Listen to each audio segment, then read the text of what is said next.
And I'm Jason.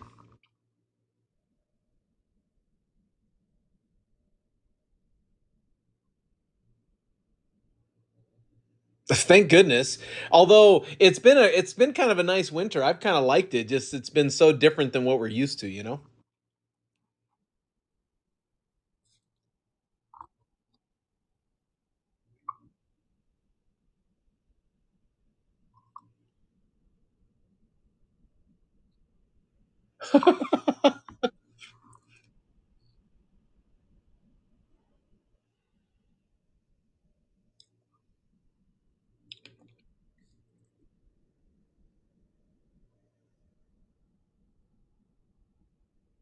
Okay. Though hey, and I totally see I can totally see where you're at with that. I mean, especially for people who aren't used to snow and cold weather. Yeah, you don't want to you came to Arizona to avoid that.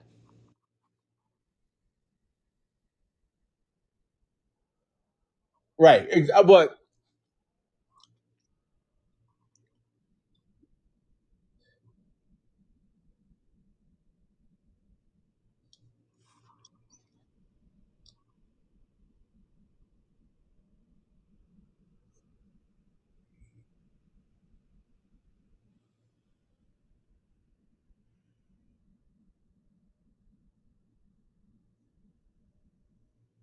Okay, well, and I would say that a lot of people move from cold weather climates to Arizona specifically for that reason to get out of the aches and pains, but also the lungs too.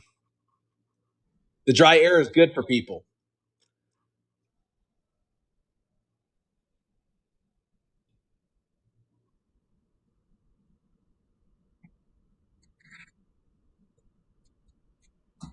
Oh God, yeah, that's never good.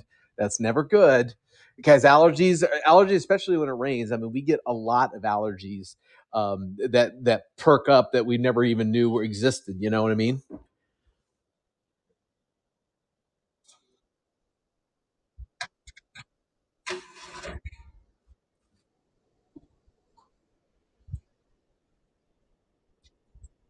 Oh, okay.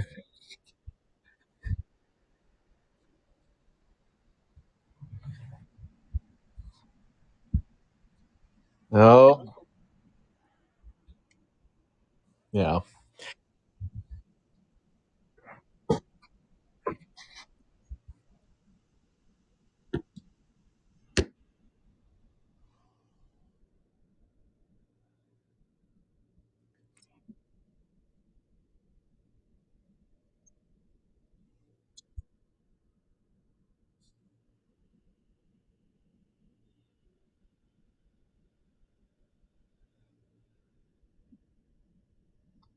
Oh boy. Oh boy.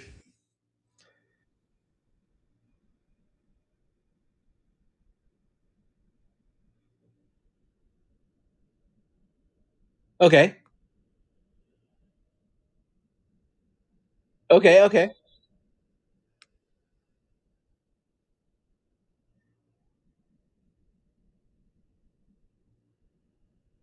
Oh gosh, that's right. Yeah.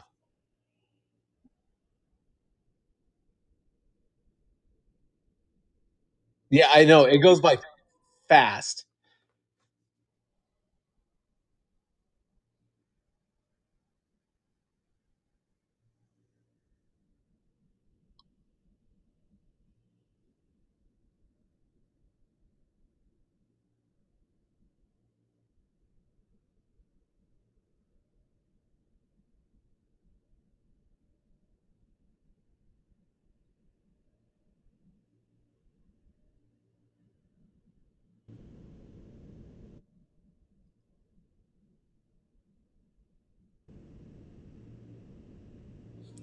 Yeah, and what I do like about the European soccer leagues, or at least the way that they portray it in the show, is these are small towns. These aren't like in the United States with football teams. You're talking about big cities. You don't have a small town anymore that has a professional football team. Whereas over there, you could have some rinky-dink town that has a major league soccer team.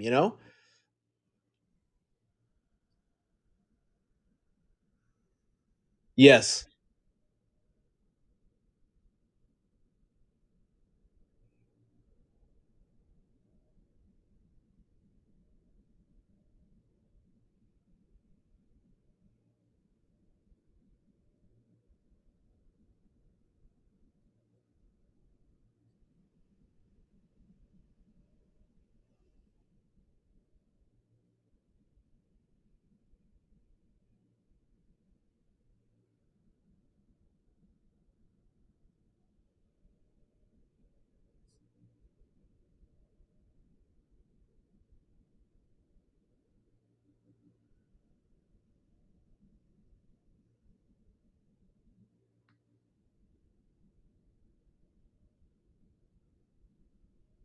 Yes.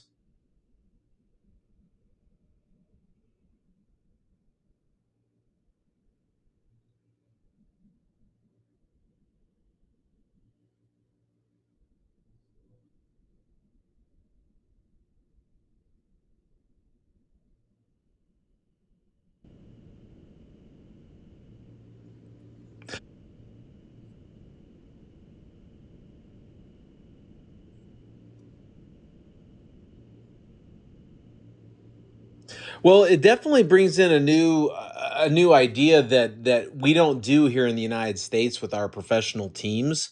But I remember when we used to play intramural softball, they would have two seasons. Remember the first half and the second half of a season, and if you were the top team in one league, you moved up, and the bottom team of that up league moved down and switched it around so that there was a fair a little bit more a fairness in terms of not one team just totally demolishing another. And I kind of like the way they did that because it gave a chance. Like if you swept through and won every single game in the lower league, then it says, okay, well, we're going to give you more of a challenge. We'll move you up to the next league and see how you do against better competition.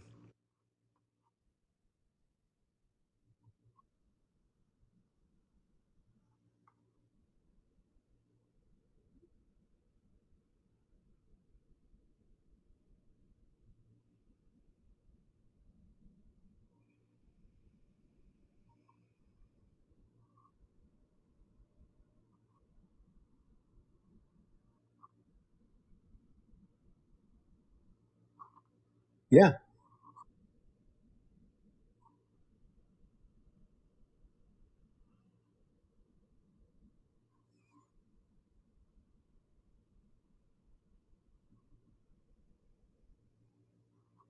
Yeah.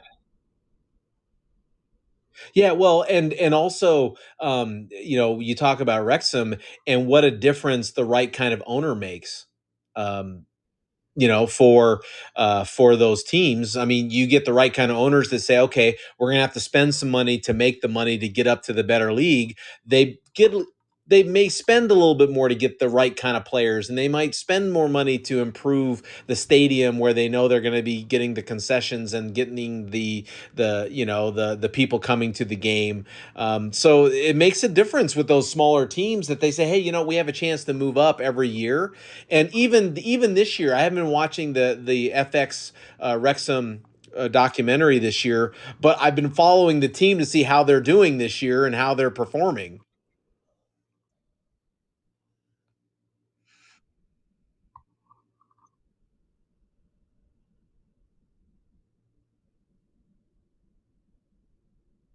Yeah, they were either one or two. Yeah.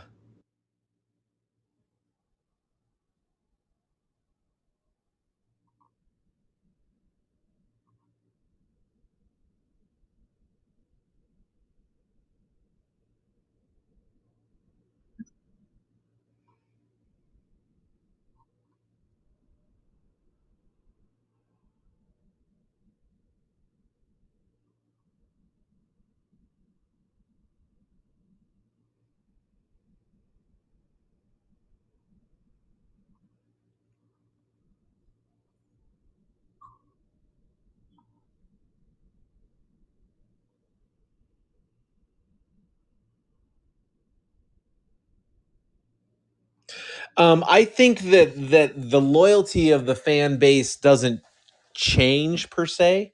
But what I do think would be very difficult is there are some teams that some owners, you're just never going to go up. You're never going to get promoted. You're never going to. So like a team like the Cleveland Browns, a team like the Detroit Lions, they'd still be relegated, and I just don't think big city teams will let I mean, I just don't think that they would let them do that. So I don't know how it would work just structurally.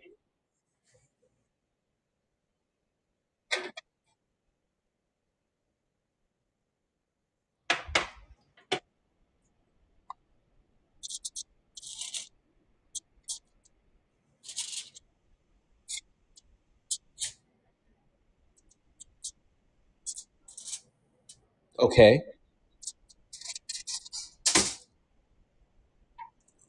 Right.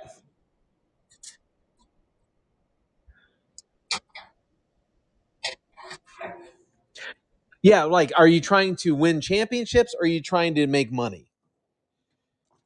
And some might argue that there's a distinct difference between those two setups.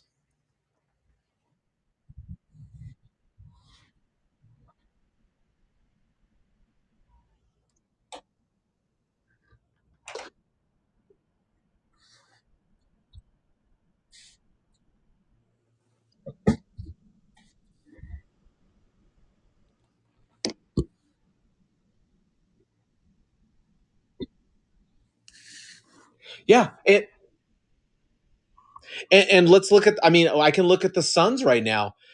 I mean, it's amazing how what a different feel this team has with different ownership.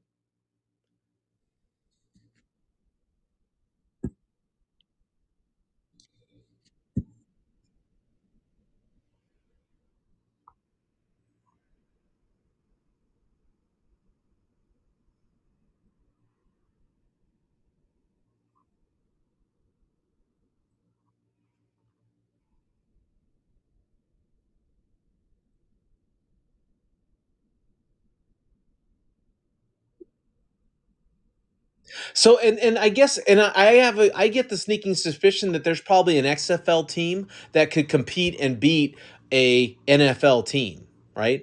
So the question becomes if that, well, let's say that the XFL team from Arlington got relegated up and, Dallas has a bad year and they get relegated down. I just don't know how that would go over. I just don't know how that would go over. Having a team like that get beat up by like Arlington beating out Dallas, especially when they're kind of, in the same general area. I don't know. I'd be interested to see how it would work. I wonder if it's the way that the structure is, if it would actually be possible.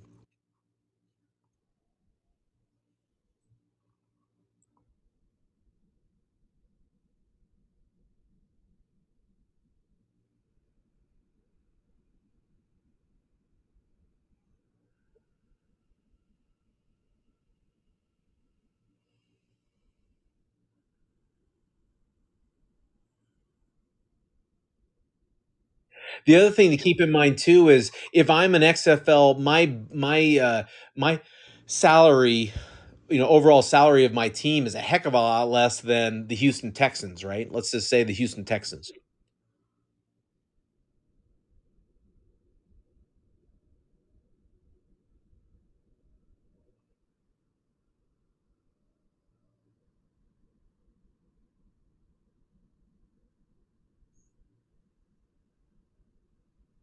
Okay.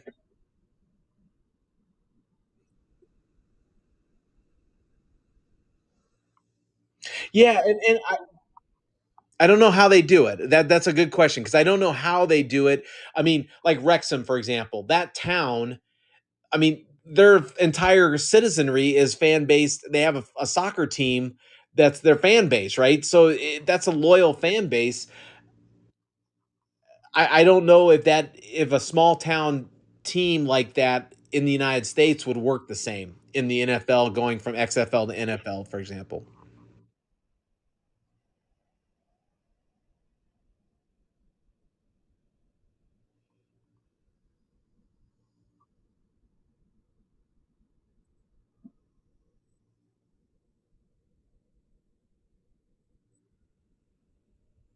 Yeah. Okay.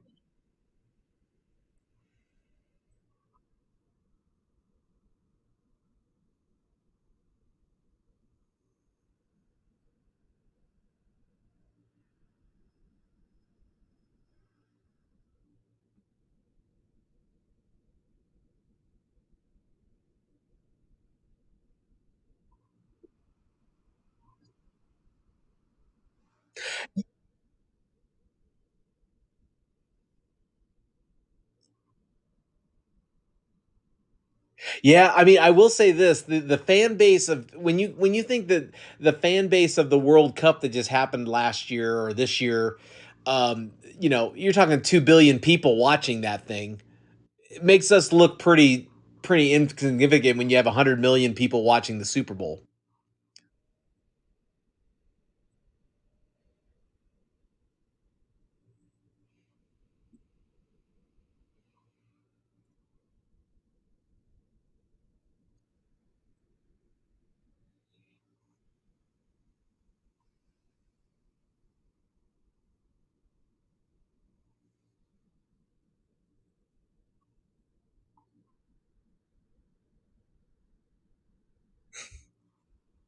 Yeah.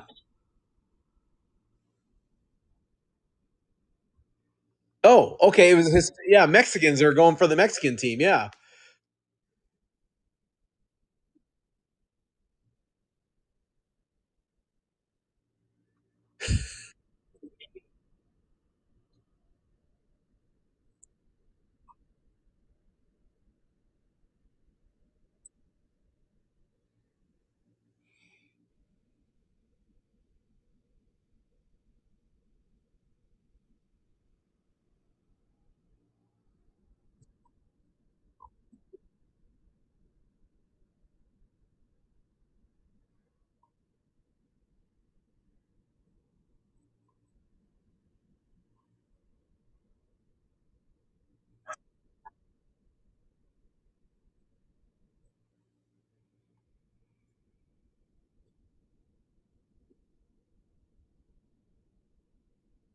Yeah, and I think that it would be kind of fun. It also must be hard though. You have all those fans for Mexico, and yet that entire team probably isn't the total salary of one kicker, like the punter of an NFL team.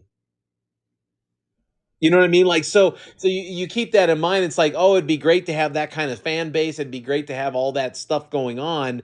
But the reality is, the reality is that we generate revenue that very few teams even overseas generate. Now don't get me wrong, the Premier League soccer teams, they're very wealthy teams too. They are too, but we the cheapest player in the NFL makes more money than the entire team of most soccer teams.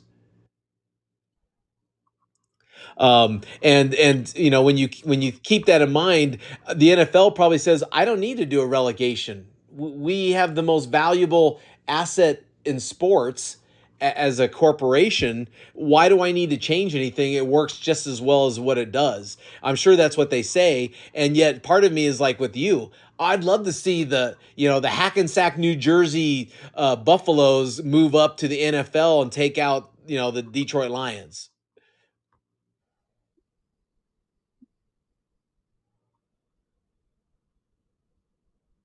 Yes.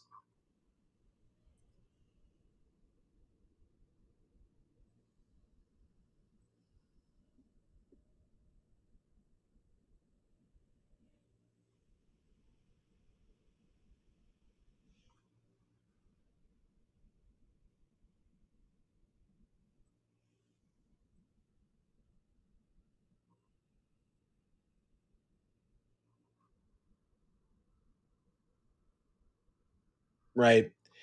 The other thing though too is our sports are definitely built for the commercialization of advertising and commercials. And I mean, because how many breaks do we have in football and in basketball, baseball, not as much of hockey, but those baseball, basketball, football, that soccer just doesn't have. I mean, they go for 45 minutes, let's say 50 minutes, they take a 12-minute break, and then they go another 50 minutes, and there's not very much opportunity for commercialization.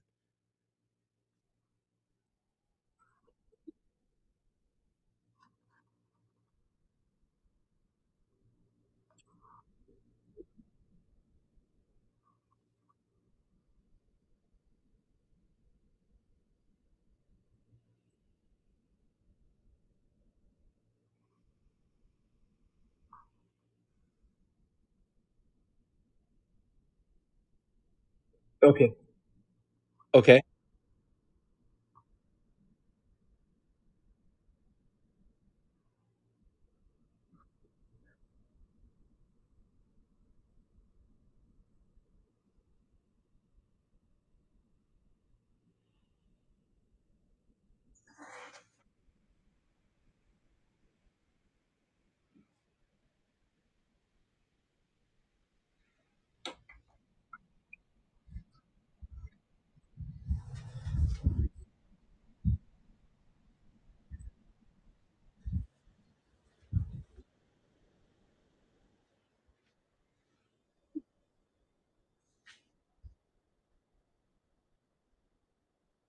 Philadelphia fans try, though. The Eagle fans try.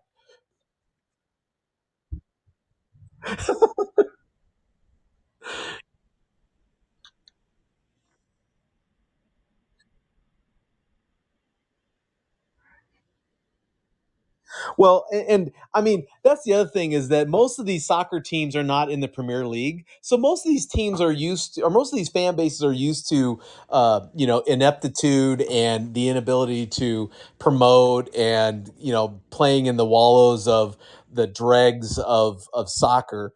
And as a fan of a team that, while I did win the Super Bowl a couple years ago, I've had most of my adult life has been with bad teams. There's something to be said about having a team that just isn't very good, and that's how you know you're a loyal fan. When you're a loyal fan of the Detroit Lions, you're loyal.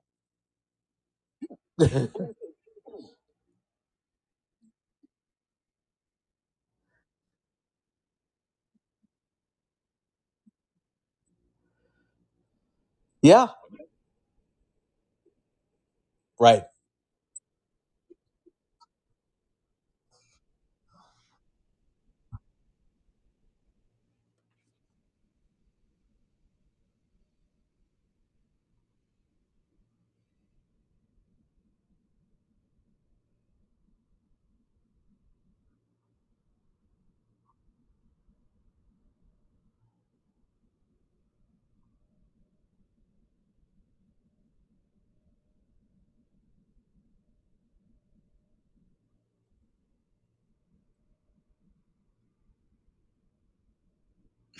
Well, that's a good point too. Is how much undiscovered talent is out there of people that could play in the NFL, but for whatever reason, they just never got drafted, never saw it. This would give them an opportunity to showcase and maybe move up and make their NFL dreams come true.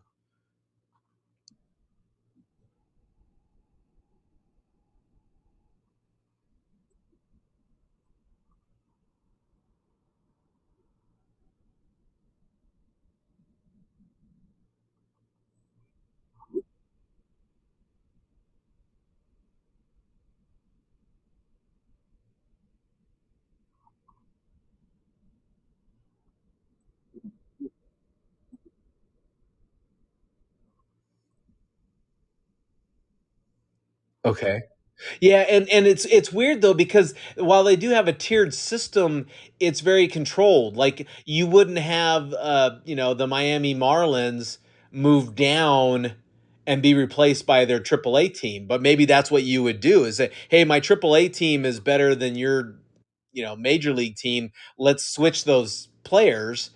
um they just don't do that, right? I mean, it's even though there is a hierarchy, it's not something that they could relegate. It's kind of weird how we set that up, isn't it, that we protect the main league, and infiltration into that league is like almost it's non-existent. It doesn't happen.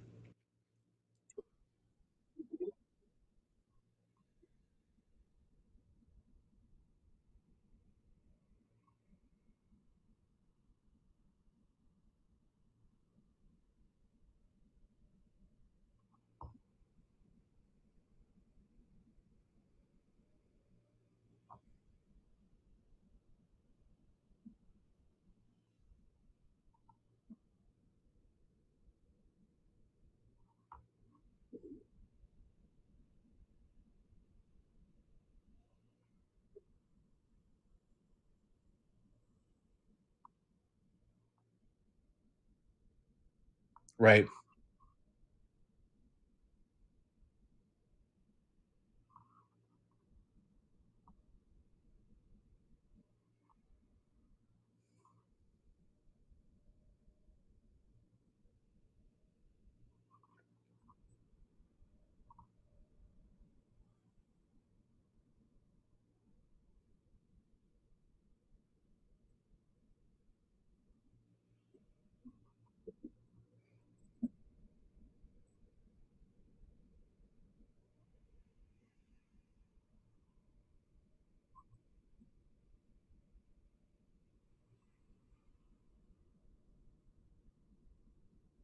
Yeah.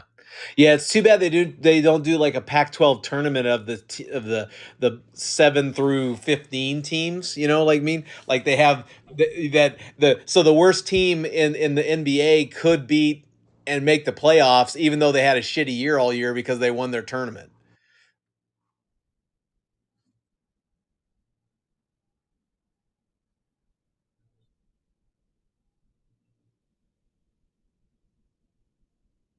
Yeah, I mean, I'm sure that the 7 and 8 seeds don't even like the fact that they have to play in the play-in tournament now. So I don't know. I don't know how they would respond if it doesn't really matter where you finish. You have if you have a chance in the tournament, you rest all your players till the tournament, and then you get into the playoffs and go. I mean, I don't know. I don't know how that factors in either, but yeah,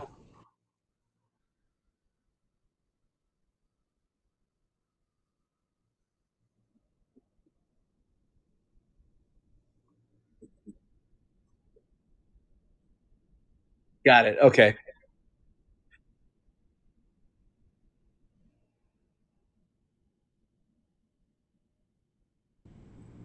Yeah, I mean, I think, I mean, as this topic kind of comes to an end, it would be interesting to see what else could be done.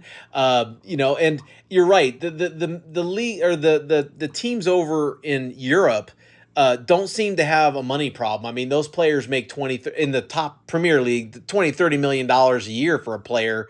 Is not bad at all. So it's not that the money's not available because I mean they obviously have the money. It would just be a restructuring here. But let's be honest. So many people have stopped watching the NFL for the political reasons that they have identified. That maybe that would bring people back if they changed it up and said, okay, yeah, let's do a relegation league format where you don't win, you go down. Period.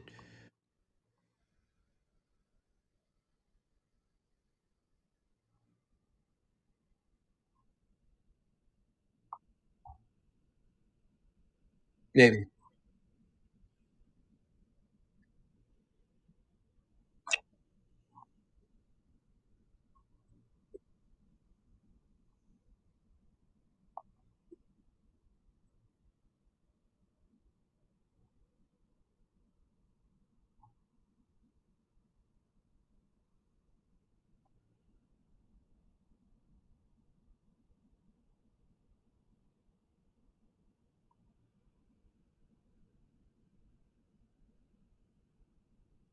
Well, I hope you enjoy the rest of Ted Lasso's season two, and I'm looking forward to watching season three. Noreen and I have been like holding our breath for a year and a half, so we're ready. Yeah. Oh, and are you glad you did? It is a great show. Yeah.